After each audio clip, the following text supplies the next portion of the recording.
suite des recettes pour Pâques. Nous avons donc déjà vu la nougatine et maintenant je vais vous présenter la recette du lamala ou agneau de Pâques. Donc c'est le petit gâteau que vous retrouvez sur la boîte ici. C'est sur une base de génoise et vous pouvez le trouver dans toutes les boulangeries, mais surtout le faire vous-même puisque vous allez pouvoir voir qu'il n'y a 3 fois rien comme ingrédient. À savoir, il nous faut 90 g de farine, le même poids en sucre, 90 g, 3 œufs entiers et soit une petite goutte d'extrait de vanille, soit une dizaine de grammes de sucre vanillé, ce que vous avez dans vos placards. Et c'est tout ce qui est nécessaire pour la réalisation de cette recette.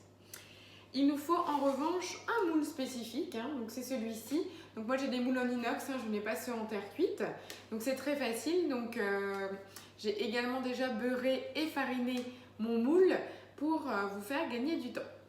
Donc cette recette que je vais réaliser aujourd'hui n'est pas en guidage sur le Thermomix puisque c'est une recette qui n'existe pas. C'est donc une recette personnelle. Mais vous verrez, c'est très simple, vous ne pouvez pas vous tromper. Alors tout d'abord, j'intègre en fait mon fouet dans mon Thermomix. Je le pose dessus, je fais bien un quart de tour. Voilà. Je vais verser mes 3 œufs entiers directement dessus. Mes 90 g de sucre et ma petite goutte de vanille.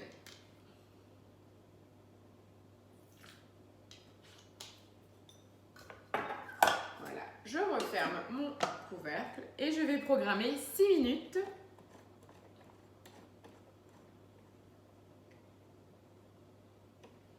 Voilà, à 70 degrés normalement. Non, qu'est-ce que je vous raconte, 37 degrés.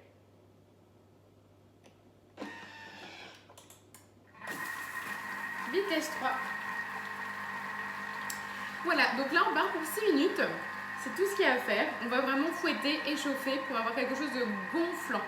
En fait, c'est comme une étape, on va blanchir nos œufs. Comme vous le faites d'habitude avec le fouet en manuel, vous attendez que vos œufs deviennent blancs. Là, on va tout simplement les faire avec le Thermomix et on les chauffe à 37 tout légèrement. Et après, il y a une deuxième étape où on va devoir rajouter notre farine et on va mélanger 5 secondes à la vitesse 3. Voilà, ça sera tout. Et après, on n'aura plus qu'à verser dans notre moule et à mettre dans notre four qui est déjà en train de préchauffer à 170 degrés pendant entre une demi-heure, 45 minutes. Tout dépend en fait du moule que vous utilisez et de la taille. Puisque là, comme vous voyez, moi j'utilise un moule en inox, c'est très fin. Et c'est plus petit que les moules en terre cuite qu'on peut trouver, les moules à l'ancienne. Déjà, vous avez l'épaisseur du moule qui influe. Là, en fait, on a quelque chose de très fin qui conduit en plus bien la chaleur. Donc, je dirais, au bout d'une demi-heure, il faut surveiller. Prenez la technique habituelle pour les gâteaux, plantez une petite épingle ou un pic à brochette pour vérifier. Si la pointe est propre, c'est qu'il est cuit. Sinon, vous laissez encore quelques minutes. Après, autre astuce, donc là vous voyez, j'ai vraiment pas de travail, c'est vraiment très très simple à faire. Là je le fais pour un seul moule, ok? Vous pouvez très bien doubler directement la recette sans changer quoi que ce soit au niveau du temps. Vous partez sur 6 minutes, qui est 3 ou 6 œufs avec 180 g de sucre. Ça ne pose pas de souci, en 6 minutes vous aurez quelque chose de parfaitement homogène et blanchi. Voilà. Donc il nous reste 4 minutes à fouetter. Vous allez voir, je vais ramener la farine et on va également rajouter donc notre petite farine. Je vais prendre la spatule.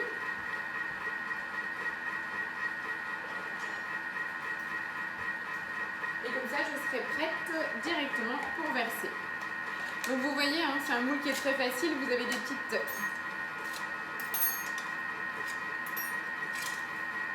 Voilà, ça se met en 2 parties. Donc vous pouvez bien regarder, j'ai déjà fariné et surtout beurré d'abord, beurré et fariné. Parce que c'est pas vraiment anti-adhésif. Donc pour être sûr de pouvoir le démouler sans encombre et avoir encore une tête avec 2 oreilles, le mieux est de prendre les devants. Et après vous remettez les petits pics. Donc là il faut que votre moule soit parfaitement superposé. Et on met les petits clips. Un de chaque côté et un sous le dessous pour éviter que votre pâte ne se balade au fond de votre four plutôt que dans votre moule. Voilà, c'est vraiment très simple. Il y a juste l'investissement du moule effectivement, mais sinon après c'est un régal. Vous allez pouvoir le reproduire. C'est vrai qu'en temps normal, j'en fais plusieurs et je les distribue à ma famille, puisque pour moi la tradition de Pâques, avant la chasse aux œufs, c'est vraiment le lamala, c'est mon petit péché mignon. Et vous voyez, c'est quelque chose de très très simple. Avec des choses simples, aujourd'hui, on peut faire des choses très bonnes. Et donc là, on entend bien, en fait, comme ça fouette. Et là, du coup, j'ai enlevé le gobelet doseur et je monte à la vitesse 4 pour vraiment bien gonfler ma préparation. Il nous reste 2 minutes 30, un peu moins que presque la moitié, je dirais. Une autre info, vous avez vu, j'ai mis le fouet au départ, hein, donc pensez-y, quand vous mettez le fouet, vous ne dépassez jamais la vitesse 4. Voilà, on va le laisser travailler. J'aime ma farine.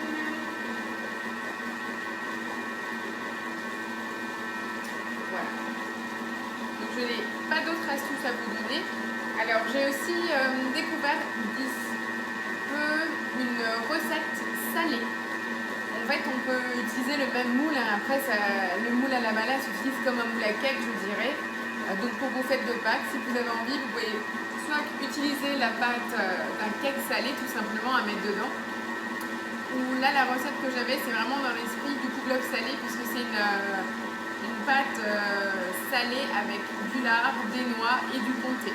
À cuire, en fait, tout simplement dans le lamala. Donc, ça vous permet d'offrir votre agneau de Pâques salé à l'apéritif. Et le lamala sucré plutôt au petit déjeuner. Enfin, moi, c'est comme ça que je le mange. Après, c'est des habitudes. De toute façon, aujourd'hui, on arrive à détourner des recettes comme on le souhaite et selon nos envies. Hein. C'est comme tout, on a une base et on l'aromatise avec ce qu'on a, selon nos envies et ce qu'on a dans les placards. Voilà, il nous reste la dernière minute de fouettage. Et après, je vais rajouter ma farine.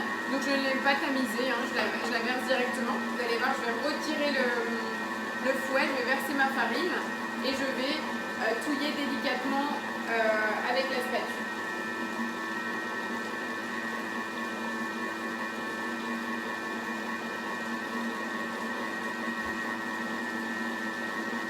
Le fait de chauffer à 37, hein, c'est juste pour légèrement donner du gonflant et le figer.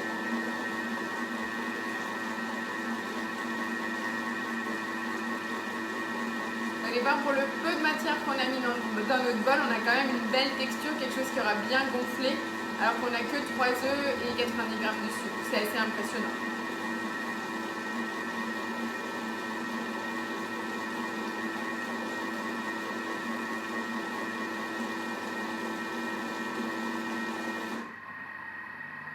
Les 8 secondes de refroidissement.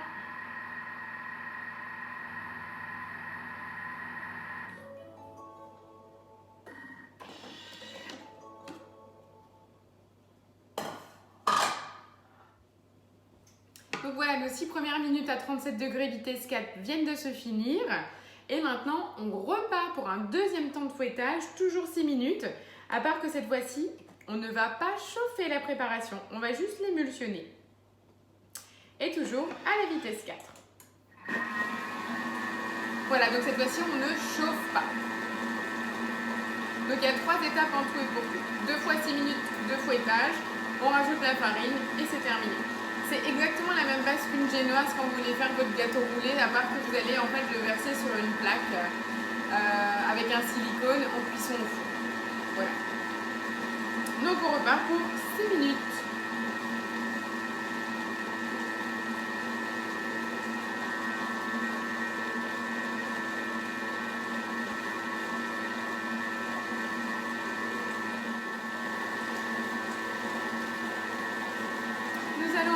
Au bout de notre deuxième session de 6 minutes de fouettage et on n'aura plus que notre farine à rajouter, mélanger 5 secondes à la vitesse 3 et donner un dernier coup de spatule pour vraiment avoir un mélange homogène. Je verse dans mon moule et je partirai pour une demi-heure de cuisson dans mon four à chaleur tournante à 170 degrés.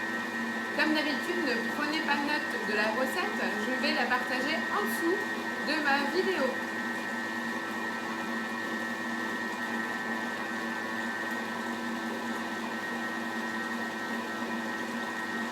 Voilà, on y arrive. Vous voyez, il nous faut 12 minutes. Hein. En un quart d'heure, vous avez votre lait mala qui est prêt et une demi-heure de cuisson. Donc en 45 minutes, tout est prêt. Voilà.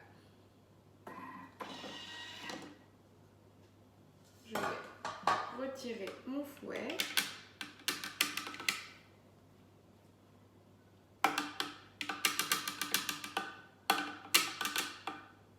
Voilà. Je vais ajouter ma farine. Je vais essayer de verser quand même délicatement pour ne pas refaire tomber l'ensemble de la préparation qu'on a rendue extrêmement moelleuse. Voilà, et je programme tout simplement 3 secondes à la vitesse 5 et je vais finir à la main.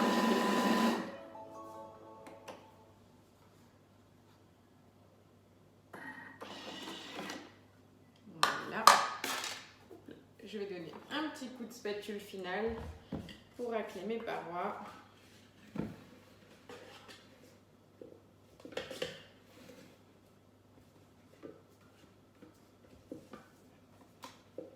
Voilà, donc j'ai vraiment quelque chose de très nappant. Et je vais verser directement dans mon moule. N'oubliez pas de beurrer et de fariner votre moule, c'est vraiment, on va dire, la base pour que vous puissiez démouler votre agneau une fois cuit, parce que même si le moule se sépare en deux, il restera collé aux parois.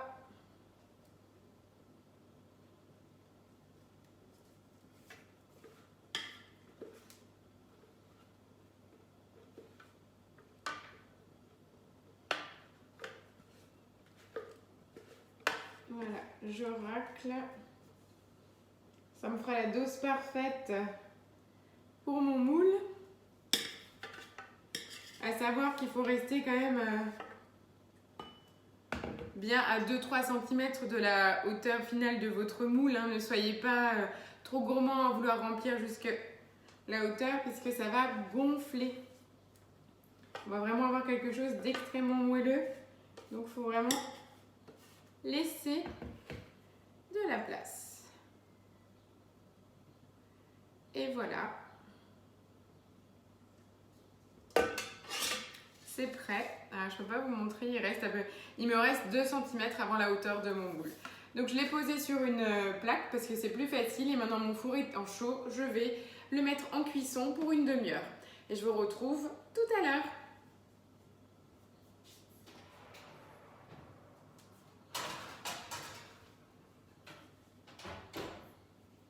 Vous aurez bien sûr le résultat à la sortie du four. Donc voilà, après une demi-heure de cuisson, j'ai donc sorti la mala du four. J'ai déjà ouvert un côté pour vous montrer ce que ça donne.